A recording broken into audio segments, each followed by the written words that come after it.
Hello everyone, welcome to my channel.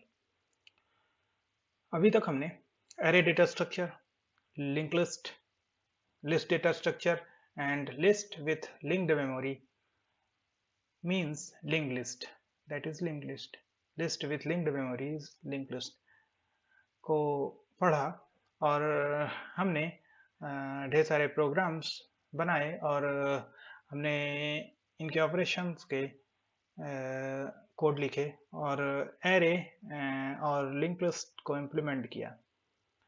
अब हम एक नए डेटा स्ट्रक्चर को स्टडी करेंगे जो कि है स्टैक। बहुत ही इंपॉर्टेंट डेटा स्ट्रक्चर है ये। एंड ओके, तो शुरू करते हैं। तो चलिए शुरू करते हैं। तो सबसे पहले मैं आपको बताऊंगा कि स्टैक होता क्या है। यहाँ पे स्क्रीन पे दिख रहा है, stack is a data structure that has collection of elements arranged in a linear order. Means stack elements of a stack are arranged in linear order. It is always based on LIFO or FILO. What is LIFO? LIFO means last in first out. Means if we have inserted an element, we have inserted 5 elements. At the last we have inserted 5. It will be popped out first. Okay, and philo, first in last out, both are same. In some cases, in books they get you will get confused. Some books uses LIFO or some uses philo. That's why I have written here both. LIFO and philo is same. LIFO means last in first out, philo means first in last out. Okay, अभी हम इसको बाद में detail में समझते हैं, ठीक है। You can understand the stack by using real life examples. Means we can understand the stack in real life, in our real daily lives. Stack of books, stack of plates, stack of coins. If we put couple of coins one above another, it will form a stack. Okay, let's see. These are a stack of books, these are stack of plates. Okay, here first top book on the top is known as top element in the stack. We can access this element by calling the top function of the stack. Okay, and we cannot iterate over the elements of the stack. कैसे? अगर हमें iterate करना हो, जैसे हम array में है तो रेंडमली हम एक्सेस करते हैं और आइटरेट कर लेते हैं। लिंक लिस्ट में हम सीक्वेंसली एलिमेंट्स को एक्सेस करते हैं, बट स्टैक में हमें वन बाय वन हम पुश करते हैं और वन बाय वन पॉप करते हैं। हम ऊपर से पॉप करते हैं। हमें जैसे ये बुक्स को उठानी है तो हम पहली बुक को निकालेंगे इसमें से।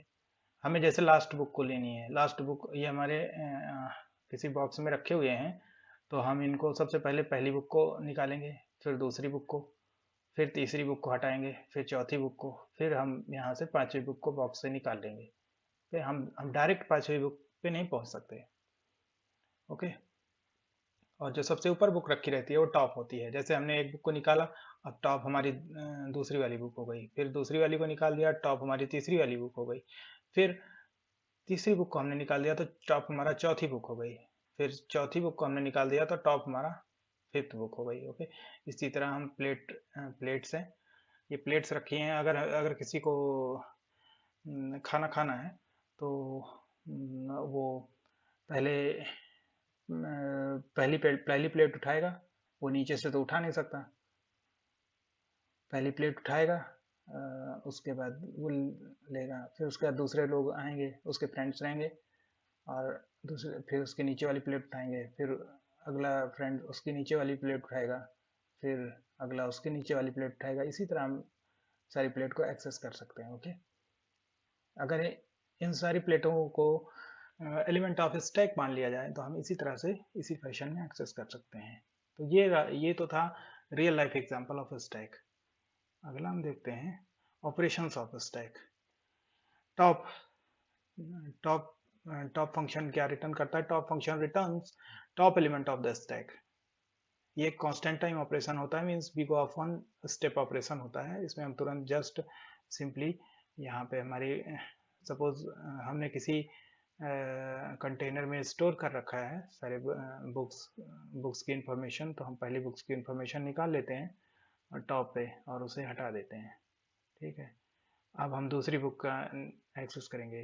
तो अगर हमें एलिमेंट, अगर हम यहाँ पे आइट्रेशन नहीं कर सकते, iteration means what is iteration? Iteration means we access each element one by one sequentially. हम नहीं कर सकते, तो हम क्या करेंगे कि हम पहले टॉप एलिमेंट को लेंगे, उसको प्रिंट कराएंगे, इसकी इंफॉर्मेशन, इस बुक की इंफॉर्मेशन प्रिंट कराएंगे और उसके बाद इसको पॉप कर देंगे, फिर इसको कराएंगे सेकंड वाली को, फिर इसको पॉप कर देंगे, थर्ड वाली को लेंगे, थर्ड वाली को कराएंगे, फिर पॉप कर देंगे, फोर्थ वाली को कराएंगे, फिर पॉप कर देंगे, फिर वाली कराएंगे, फिर पॉप कर देंगे, तो हमारा स्टैक एम्प्टी हो जाएगा।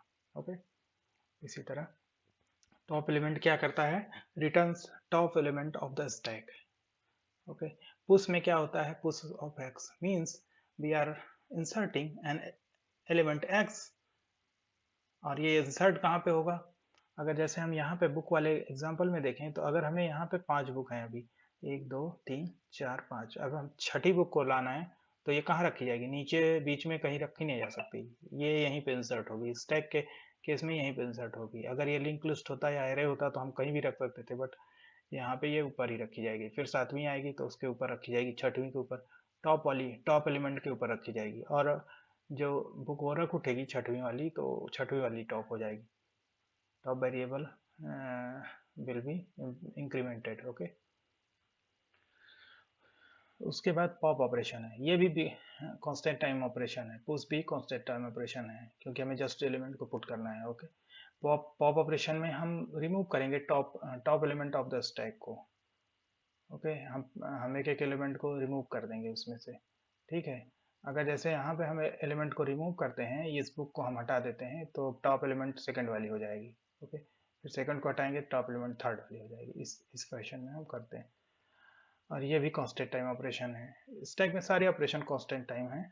साइज साइज फंक्शन क्या रिटर्न करता है? अच्छा, पॉप फंक्शन क्या रिटर्न करता है? पॉप टॉप एलिमेंट, टॉप पे जो एलिमेंट रहेगा, सबसे ऊपर जो एलिमेंट रहेगा उसको निकाल देगा, उसको डिलीट कर देगा। ओके, और उस एलिमेंट को रिटर्न भी कर देगा, यहाँ पे वो एलिमेंट रिटर्न हो जाएगा। ओके, अभी हम देखते हैं ऑपरेशंस में। और size returns the number of elements in the stack. Size हमें बताता है कि हमारे स्टैक में कितने एलिमेंट हैं। यहाँ पे जैसे हमारे पास पाँच पाँच बुक्स हैं तो ये रिटर्न करेगा 5, और ये भी big of one step operation है। बिग ऑफ वन स्टेप कैसे है? टॉप टॉप हमारा जो होगा वो वही हमारी साइज होगी। मींस यहाँ पे अगर यहाँ पे केवल एक बुक है तो टॉप 1 होगा, 2 बुक है तो 2 होगा, 5 बुक है तो टॉप 5 होगा, 6 बुक है तो टॉप 6 होगा। तो वही हमारा ऑपरेशन होगा, वही हमारा साइज होगा। Is empty, is empty will check whether our stack is empty or not. This is also a constant time operation. Okay, अब ये हम कैसे चेक करेंगे? if top equals -1 means if we are using an array to implement a stack, index of array if start with 0, top will initialize by -1. If our array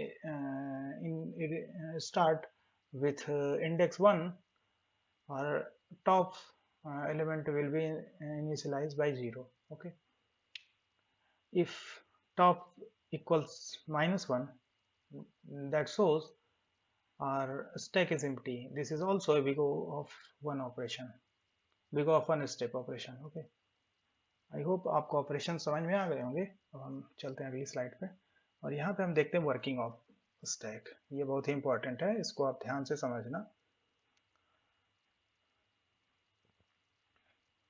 देखते हैं यहाँ पे सबसे पहले हमारा ये स्टैक हमने लिया है। और गाइज यहाँ पे ये कोडिंग क्लास नहीं है, ये जस्ट आपको समझाने के लिए है, तो इसको ध्यान से समझिएगा। यहाँ पे ये पहला स्टैक है। ये हमने स्टैक लिया, सबसे पहले एक स्टैक लिया। यहाँ पे टॉप -1 होगा, ठीक है। यहाँ पे टॉप जो होगा वो -1 होगा। ये कोडिंग का पार्ट है, मैं इसको अब इसके बाद नहीं बताऊंगा, बस आपको मैं इतना बता दे रहा हूँ। यहाँ पे अंडरफ्लो है। जब हमारा स्टैक एम्प्टी रहता है तो वो कंडीशन होती है अंडरफ्लो। और जब हमारी मैक्स साइज को पहुंच जाता है, हम एक अगर हम एरे से स्टैक को इम्प्लीमेंट करेंगे तो वहाँ पे एक मैक्स साइज होगी।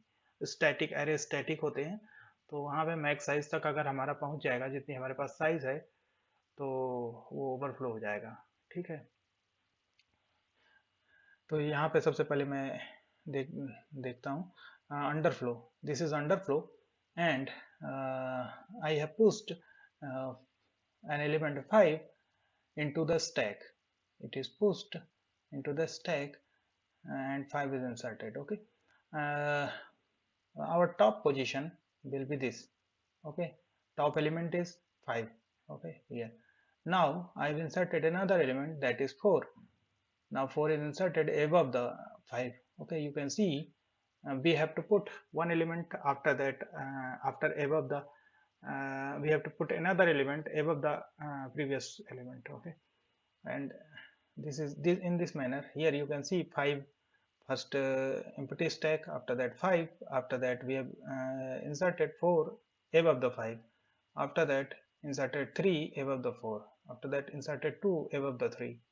Okay, after that inserted 1 above the 2.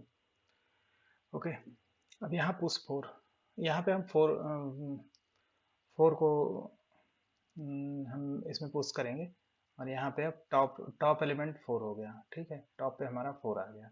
अब हमने फिर से पुश 3 को पुश किया, तो 3 हमारा यहाँ पे क्या आ गया, टॉप पे 3 हो गया, टॉप हमारा 3 हो गया, टॉप एलिमेंट 3 है। अब पुश 2, हमने 2 डाल दिया इसमें, पुश कर दिया है।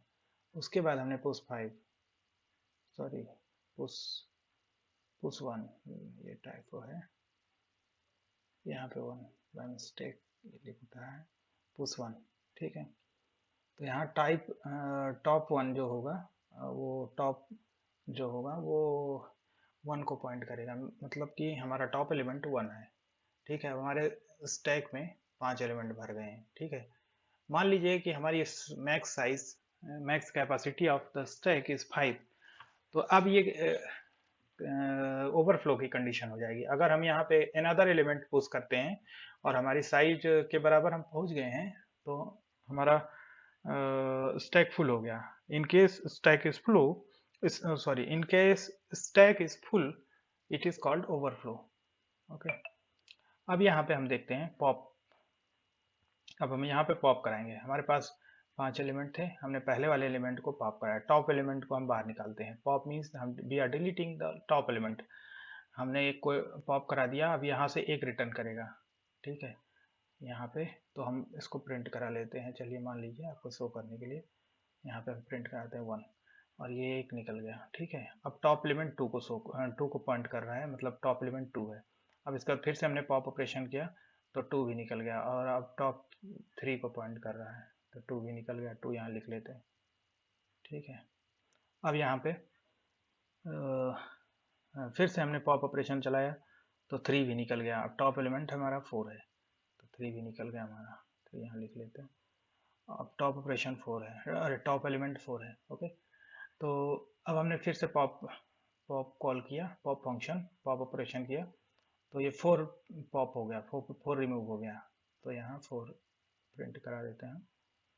और उसके बाद अब हमारे स्टैक में केवल एक एलिमेंट बचा है 5, और टॉप एलिमेंट भी 5 है, ओके। तो अब हम फिर से पॉप करेंगे तो हमारा स्टैक खाली हो जाएगा, हमारा 5 बाहर आ गया, तो पॉप एलिमेंट 5 को रिटर्न करेगा। पॉप जिस एलिमेंट को रिमूव करता है, जिस एलिमेंट को पॉप करता है, जिस एलिमेंट को रिमूव करता है स्टैक से, उसको रिटर्न भी करता है, तो वो रिटर्न कर रहा है। 5 को, ठीक है। तो यहाँ से रिटर्न कर दिया। अब हमारा स्टैक एम्प्टी हो गया, ये हो गया अंडरफ्लो की कंडीशन, स्टैक हो गया हमारा एम्प्टी।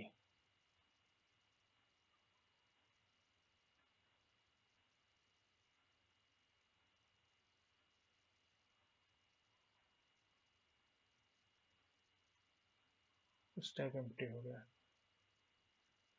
और यहाँ पे हमने एलिमेंट को, ये एलिमेंट को हमने प्रिंट करा लिया 1 2 3 4 5। This is how this is how stack works. Okay, ये स्टैक की वर्किंग थी। यहाँ पे हमने सारे ऑपरेशन दिखा दिया आपको, top operation, push, pop. Okay, size यहाँ पे साइज 5 थी, यहाँ पे साइज 0 है, और यहाँ पे भी साइज 0 है। यहाँ पे टॉप -1 होगा, यहाँ पे भी टॉप -1 हो जाएगा, ठीक है।